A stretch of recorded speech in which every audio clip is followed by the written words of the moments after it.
Hola familia, ¿qué tal? ¿Cómo les va? Bendiciones a todos. Aquí estamos una vez más para continuar con el análisis que está haciendo eh, Jacob de filosofía judía, ¿sí?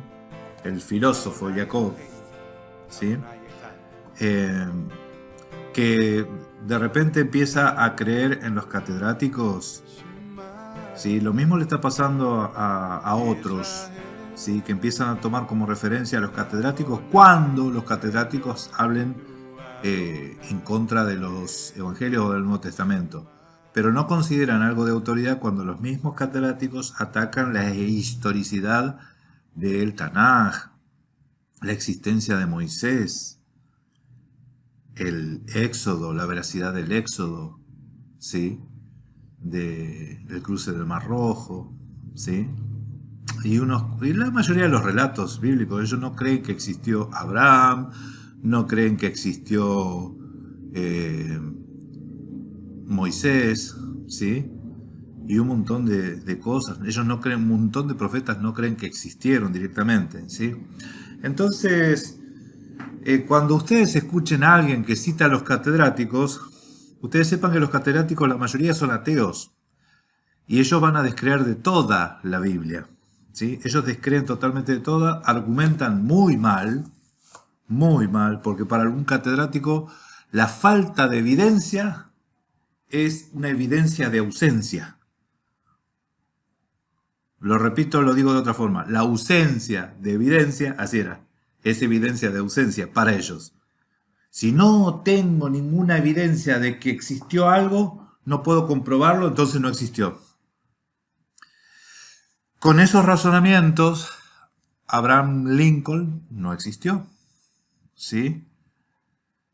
Con ese tipo de razonamientos, cuando uno empieza a ver cuánta evidencia hay, y estamos hablando de un personaje hace poco, es que hay tan poca evidencia, ¿sí? Hay tan poca evidencia. Hay una casa y dicen que ahí vivió. ¿Quién dice? Los vecinos, ¿sí? O sea que no hay evidencia directa. ¿Con esto qué quiero decir? ¿Abraham Lincoln existió? No digo que no existió. Digo que si vamos con la falta de evidencia, hay unos cuantos personajes que no tendrían que considerarse como personajes históricos porque falta la evidencia. Hay más evidencia de la existencia de Yeshua HaMashiach, de Jesucristo, que de muchos otros, ¿sí? Sin embargo, esto no quiere decir que no haya existido. Los catedráticos te dicen que no existió Salomón, ¿sí? ¿Por qué? Porque de Salomón no hay ninguna evidencia de que haya existido, más allá de las escrituras, ¿sí? Entonces, ¿en qué empezamos a hacer? Empezamos a creer a los catedráticos que te dudan de todo, son ateos, enseñan su teología atea, o vamos a prestar atención a que las escrituras son libros que registran una historia, la historia de un pueblo, ¿sí? Y que los evangelios han registrado sucesos con datos y fechas muy importantes que se pueden comprobar. Es más fácil comprobar todo lo que sucedió en los evangelios que lo que pasó en el Tanaj, ¿sí? En los evangelios hay mucha más evidencia y mucho más fuerte la cantidad de evidencia para comprobar de que sí existió, ¿sí? Extra bíblica le estoy hablando. Pero del resto de los personajes bíblicos empiezan a escasear las evidencias. ¿Y qué hacemos ahí cuando escasean las evidencias? Vamos a escuchar ahora la argumentación con la que sigue hablando ahora, ¿sí? Siempre tomando a un catedrático ateo para hacer su fundamentación. Así que vamos a escuchar un poquito a ver qué es lo que dice y ya estaremos analizando eso. El primer relato que tiene es de Barrabás y todo este cuento lo trae Marcos. Marcos, lo que él hace, y está acá en el artículo de Merritt, es muy interesante porque él trae, digamos, distintas formas donde otros gobiernos liberaban presos, etc. Es muy interesante, pero el punto es... Oh, es muy interesante que otros gobiernos liberaban presos, pero los romanos no. Otros sí, pero los romanos no, porque los romanos eran los malos. A ver, escuchemos, sigamos escuchando. Es que lo que hace Marcos y esto es lo que él plantea, lo que hizo Marcos, el autor del Evangelio de Marcos, es hacer un ejemplo, como una analogía para que las personas en Roma piensen que este relato es verdad. Algo que se parezca en Roma y las personas en Roma, o sea, los lectores, porque les recuerdo que los evangelios fueron escritos en griego. Ok, y lo dice, en griego. ¿En qué idioma fueron escritos? Fueron escritos en griego. ¿Qué problema hay? ¿Qué problema hay? No está tan manipulado como el hebreo, ¿sí? El griego está un poquito más limpio que el hebreo. Y eso no les gusta, ¿no? Escuchen, el griego no es un idioma satánico. Y el Nuevo Testamento fue escrito en griego, lo que fue escrito en griego. Y lo que fue escrito en hebreo fue escrito en hebreo, ¿sí? El Antiguo Testamento no fue escrito en hebreo, todo. O sea, hay partes en arameo, ¿sí? Y el arameo es el idioma del Imperio Babilónico, ¿sí? ¿Sí? A ver, sigamos escuchando. Iban para un público greco-romano, ¿sí? Aunque en Roma se hablaba latín, pero la cultura romana era la que primordiaba.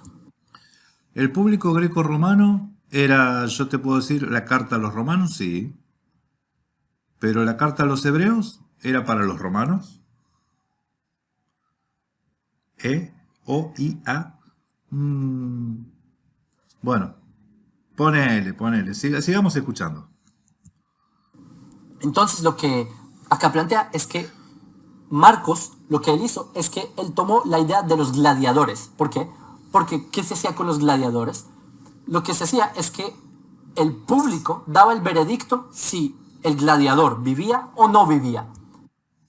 Sepan que muchos de los catedráticos tratan de comprobar, a pesar de las evidencias de que hay extrabíblica de que el Mesías sí existió, ellos tratan de comprobar de que no.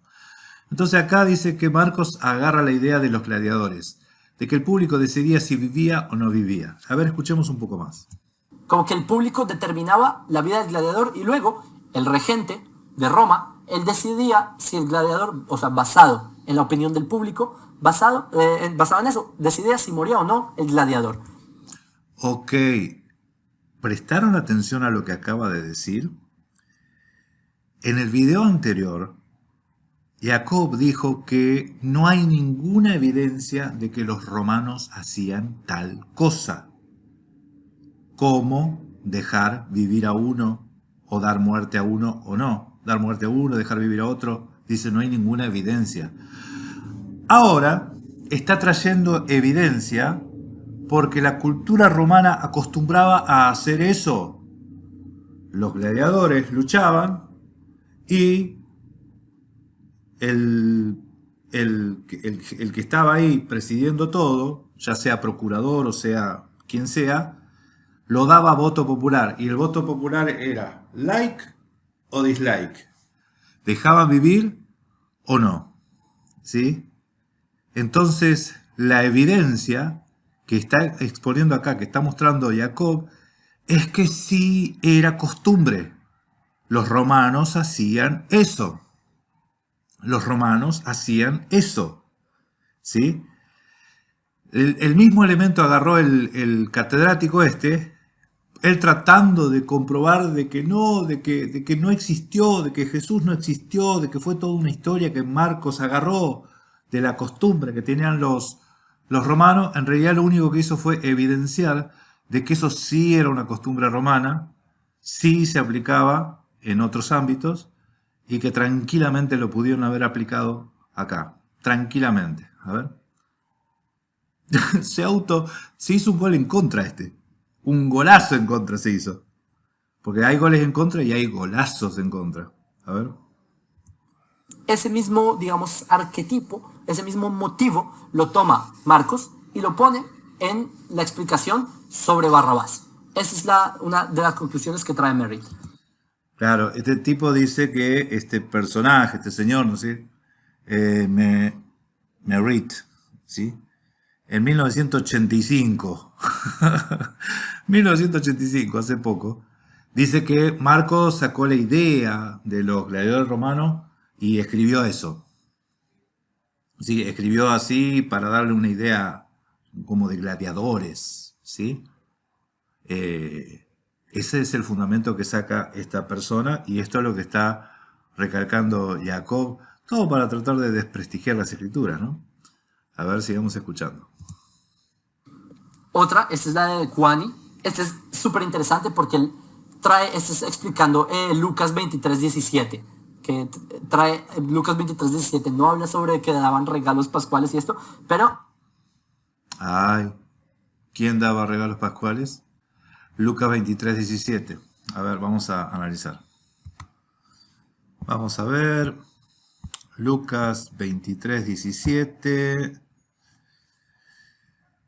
Le soltaré, pues después de castigarle, y tenía la necesidad de soltarle uno en cada fiesta. Y tenía necesidad de soltarles uno en cada fiesta. Acá no habla de hablar de dar regalos ni nada de eso. Ni nada de eso. Así que no sé por qué el comentario, nada que ver. A ver. en lo que muestra es que toda esa historia, todo esto de que Barrabás y todo esto, esto es una glosa, es decir, un texto que agregaron posteriormente. Esto no estaba en los textos originales. Ah, sí. ¡Wow! ¡Qué buen dato, Jacob! ¿Cuál es el texto? ¿Cuál es el manuscrito? ¿Cuál es el papiro? ¿Cuál es la hoja de ombú? No sé. ¿Cuál es la hoja? ¿De dónde sacó eso? A ver. De los evangelios, sino que lo agregaron después para tratar de armonizar los evangelios. Ok, pero decime cuál es el manuscrito. ¿Cuál es el manuscrito? ¿Sí? ¿Cuál es el códice sinaítico, Vaticanus, Alejandrino? ¿Qué códice? ¿El Alepo? ¿Cuál? ¿Qué códice? ¿Qué manuscrito? ¿Qué papiro? 114, 115, 84, 93, ¿cuál? A ver. Entonces, lo que dice así es lo siguiente. Acá puse el pie de nota. Nuevamente, el que quiera leerlo puede leerlo. Acá pongan pausa, lean, etcétera, etcétera. Pero con... A ver. El Textus Receptus incluye un versículo adicional, el versículo 17. ¿Sí? Un versículo 17. Pero ¿dónde está? ¿Dónde está lo que dice que era una glosa agregada? Porque tenía que soltarle a alguien en la fiesta. ¿Sí? Pero algunos de los mejores testigos textuales de Lucas, incluidos B, A, P75 y Sinaídico, no incluyen la glosa. Él dice que en el Sinaítico no incluye la glosa. A ese versículo. Se refiere a ese versículo, al 17. Además, las tradiciones siríacas, sinaíticas y curentoniana la añaden después del versículo 19. Claro, que aparece en otro lugar. Una inestabilidad que sugiere una adición posterior. Por último, es fácil ver por qué las frases se habrán añadido para aclarar la repentina aparición de Barrabás. Así que la glosa es ampliamente aceptada como no original. ¿Cuál? ¿Cuál glosa? ¿Cuál glosa? Lo que dice que porque tenía que soltarle a alguien en la fiesta, porque tenía que soltarle a alguien en la fiesta, ¿sí? Esto está en uno de los evangelios, pero no es el único evangelio donde aparece. En este texto puede ser que no esté, pero en otros textos sí está, ¿sí? Entonces eso es, no todo el episodio de que había que soltar a uno. Oh, entonces te lo suelta, te lo larga, después dice, bueno, acá le dejo la cita y arreglate. Sin embargo, no dio evidencia de nada. Lo que está mostrando acá que el versículo 17, que es esa línea cortita, eso es lo que no está, lo que no aparece, y en algunos textos aparece después el 19, ¿sí? De un evangelio, del de Lucas. Pero ¿y los otros? ¿Y los otros evangelios? Ok. A ver, sigamos escuchando. Continúo, porque ya les expliqué. En general, la conclusión es que todo esto de que liberaban presos, primero que, retomando, ¿sí? Vamos a ir retomando. Pilatos no era un bonachón, era una persona ultra cruel. Así que matar... Para los judíos o para Jacob, porque acuérdense que para otros es San Pilatos, ¿sí? San Pilatos. Judíos para él no era problema. No se iba a aconsejar con los judíos que él mismo reprimía, preguntarles si podía matar a un judío, no. En ningún momento de ninguno de los evangelios se narra eso, ¿sí? O sea, acá está tratando de ridiculizar los hechos donde lo que está contando eso no se narra en ningún lado. En ningún lado. Sigamos escuchando. Eso no existía, no tiene sentido histórico. 1. 2. Que... Porque lo que dice ahí en realidad no es que le pide consejo. Escuchen. Miren, en los evangelios no se narra nada de lo que está diciendo este hombre. O sea, está tergiversando, está torciendo, como hace siempre. Como hace siempre. Miente, engaña, tuerce, ¿sí? Algunos le toman como que es alguien de autoridad porque habla hebreo, pero te miente cuando te lee el hebreo. Así que imagínate. A ver, sigamos leyendo. Roma no liberaba presos en Pesaj. Esto no es histórico. Esto es una fábrica. Eso sí es histórico y está registrado en los evangelios. ¿Sí? Está registrado en los evangelios. Era una costumbre romana. Era costumbre romana el liberar presos. No solamente en Pesaj. ¿Sí? Ellos hacían eso.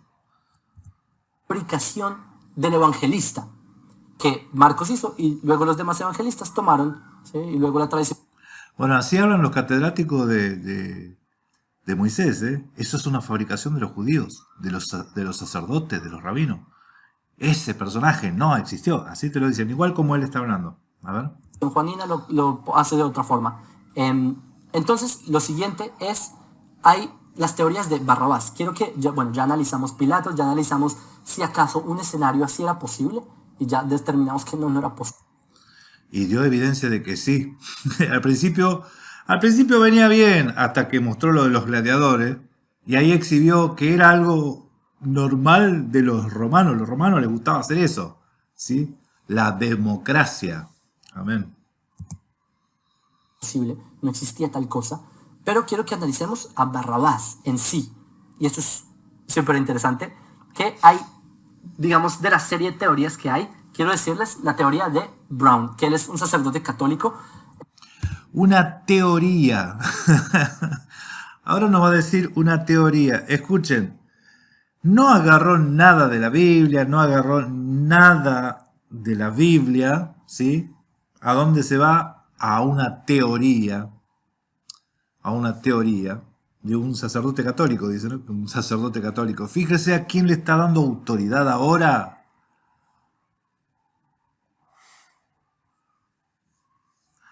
¿A quién está citando? ¿A quién está citando? ¿Está citando a un cura? Ay, a ver. Él dice que Barrabás como persona existió, pero que no está en este relato, sino que los evangelistas nuevamente pueden buscar acá la cita, ¿sí? Está en estas dos páginas, se lo menciona. Sino que lo que hicieron los evangelistas es que tomaron la idea, particularmente Marcos, lo que él hace es que toman al personaje Barrabás y lo incrustan en el relato de Pilatos. Eso es lo que dice. Como que toma un personaje que existió, Barrabás, y lo trae a un escenario ficticio para darle realismo al relato. Porque como al parecer las personas sabían quién pudo haber sido este tal Barrabás, entonces por eso es posible que las personas hubieran creído que este relato es verdad. Ok. Ahora el ficticio no fue Barrabás. El ficticio es el relato. ¿Ven? Ni siquiera se pone de acuerdo él solo. Porque empezó este video, escuchen, empezó este video diciendo que el personaje de Barrabás es ficticio. Ahora después dice que el personaje es real, pero el escenario es ficticio. Cuando al principio de este video dijo que eso era algo común entre los romanos, que ellos hacían eso, acostumbraban a hacer esa clase de cosas, de espectáculo. A ver a quién dejo ir. ¿Lo dejo vivir o morir o muere? ¿Qué hacemos? ¿Like o dislike? ¿Qué hacemos? Bueno, a ver. Se me hace como que estoy perdiendo tiempo con esto, pero a ver, escuchemos un poco más. Ese es lo trae ahí, etc. Crozan trae otra teoría, y es que Barrabás Otra teoría, ¿sí? no existió. Un personaje totalmente inventado, Marcos se lo inventó. Nuevamente no me voy a meter mucho en esto, en los detalles de cómo él lo explica, pero ahí lo explica. Él se basa en el contexto histórico en el que Marcos escribe, que esto es post la gran revuelta de los judíos contra Roma. No me adentro mucho, pero quiero que hablemos un poco sobre... bueno, resumiendo esto, es que Ay, ok. Es que no sabe ni qué decir. No sabe ni qué decir. A ver. Barrabás, al parecer los que están de acuerdo en la academia que existió, dicen que simplemente lo trajeron al relato, que Barrabás ni siquiera, o sea, simplemente lo incrustaron en el relato para que parezca real el relato. Los de la academia, escuchen, citó un cura. ¿Ese es de la academia? Recuerden, no se olviden de esto, Jacob, de filosofía judía, citó a un cura, ok. Esa es una postura. Y la otra postura es que Barrabás dice que existió. Y lo demuestran por medio de, digamos, formas más históricas. Y lo que quiero hacer a continuación es mostrarles cuál era el nombre de Barrabás. Porque Barrabás es quizás el apellido. ¿Sí? Aunque en esta época no habían precisamente apellidos así.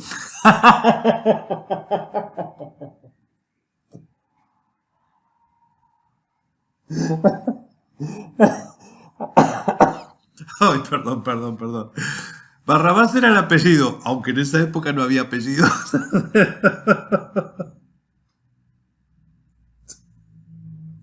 No, yo no puedo. Y tengo que seguir, Tengo que seguir. A ver qué hacemos. A ver, perdón. A ver, escuchamos un poquito más, pero escuchen, hermano, ¿cómo quieren que yo haga un análisis serio con esto? ¿Cómo quieren que haga un análisis serio con esto?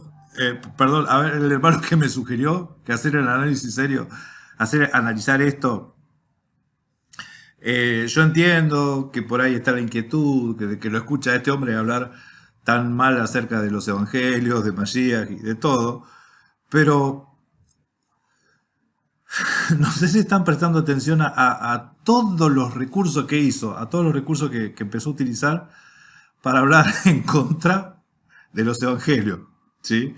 Ahora te dice que Barrabás era el apellido, aunque en esa época no había apellido, ¿sí? A ver, ¿qué dice? Por lo menos no en Judea. Pero les quiero mostrar, porque era fulanito, hijo de Pepito, ¿sí? Como hijo de. Entonces Barrabás es hijo de, ya vamos a hablar de eso, pero les quiero mostrar cómo se llamaba Barrabás, cuál era su verdadero nombre, y les dejo ese video acá. Barrabás se llamaba Jesús. Solo piensa, el Nuevo Testamento menciona a muchos otros Jesuses, ¿sí? No solo a Jesús, el personaje principal, pero incluso Barrabás, el malvado, se llamaba Jesús. Esto es algo que la iglesia trata de omitir, que esto les muestro en Mateo 26. Esto la iglesia no lo trata de omitir. O sea, ya le estoy tirando el dato. En primer lugar, para refutar este pensamiento que está diciendo ahí, que la iglesia quiere ocultar. No. Pero vamos a escuchar a ver qué dice. 17, si ustedes abren sus Biblias, ustedes van a ver que ahí mencionan a Barrabás. En el versículo 16 menciona a Barrabás, pero no dicen que se llama Jesús. Pero hay muchos manuscritos del mundo antiguo. Acá puse solo algunos, variación de la familia 1, ¿sí? Minúsculo 700, hay otros que ahí ponen, ¿sí? Jesús Barrabás, Jesús Barrabás. Y esto es algo que la iglesia trató de editar porque ellos no querían mostrar cómo Jesús tiene el mismo nombre que el malvado, ¿sí? Como el dios, el ídolo de ellos, no. Ok. Inclusive en la Biblia, ustedes van a ver Jesús en el Antiguo Testamento también. Lo que se tradujo como Josué en algunas escrituras. Yeshua, ¿sí? Yeshua, el sumo sacerdote. Hay Biblias que lo traducen como Jesús. O sea, Jesús no es solamente el Mesías que aparece como Jesús. Las Escrituras y la Iglesia Católica no tiene problema con eso. No tiene problema con eso. No lo quieren relacionar con el malo. Entonces, y esto a propósito, esto no lo digo yo, esto lo dice Orígenes en su comentario a Mateo 27:17. Lo que tenemos es el texto en latín, pero les leo en español. Dice: tenías entonces un preso notable que llamaban Barrabás. Cuando se reunieron, Pilato les dijo: ¿a quién queréis que os suelte, a Jesús Barrabás o a Jesús llamado el Cristo? Porque sabía que en vida le habían entregado. Y aquel comentario de él: no figura en muchas copias que a Barrabás se le llamaba también Jesús, y quizás con razón, para que el nombre de Jesús no se asocie con ninguno de los malvados. O sea, es un comentario de uno de los padres de la iglesia. Ahora, Jacob está citando a Orígenes. A ver, sigamos escuchando. Acá Orígenes nos está diciendo: no están muchas copias, hay copias que lo tienen, sí, que son de hecho copias de la zona de Keisaria, pero en fin. Pero hay copias que lo tienen y está bien que lo omitieron, porque, o sea, está bien que editaron el Nuevo Testamento, ¿sí? Que la iglesia lo manipule, para que no comparen a su ídolo con esta persona. Hay otro también, el Scholium. Scholium es como unas notas que están en los textos, ¿sí? Como notas de lado. El Scholium del Codex Vaticanus 354, que dice: encontrando, esto es un Scholium que es como el siglo X, no se sabe con certeza quién lo escribió, si Atanasio de Antioquía o Crisóstomo, pero el punto es que dice que encontrando algunos manuscritos descubrí que incluso Barrabás era llamado Jesús. Entonces era un nombre común de la época, ¿sí? Yeshua era un nombre bastante común. De hecho, también en el Codex Vaticanus, esto no lo agregué acá, pero en el Codex Vaticanus, antes del nombre Barrabás dice Ton, como Ton Barrabás, como si hubieran eliminado el nombre Jesús. Entonces, solo para que lo sepan, era un nombre común. Barrabás tenía el nombre de Jesús. Simplemente que la iglesia obviamente editó sus propios textos, y esto ha hecho a lo largo de la historia para tratar de enmendar todas estas cosas y así ponerle a las personas, implantarle una idea totalmente distorsionada de lo que ocurrió. Listo. Bueno, hasta aquí el video de hoy. Básicamente lo que se ha probado es que Yeshua, el nombre arameo, era muy común en la época del Mesías y mucho más antes también, ¿sí? Unas 50 veces aparece en el Tanaj y eso no es evidencia de nada. Falta un poquito, pero como estoy en hora de trabajo, hasta aquí va el video y si quieren hacemos una última parte, ¿sí? Pero hoy me reí bastante, ¿sí? Gracias y paz, familia, bendiciones a todos, shalom.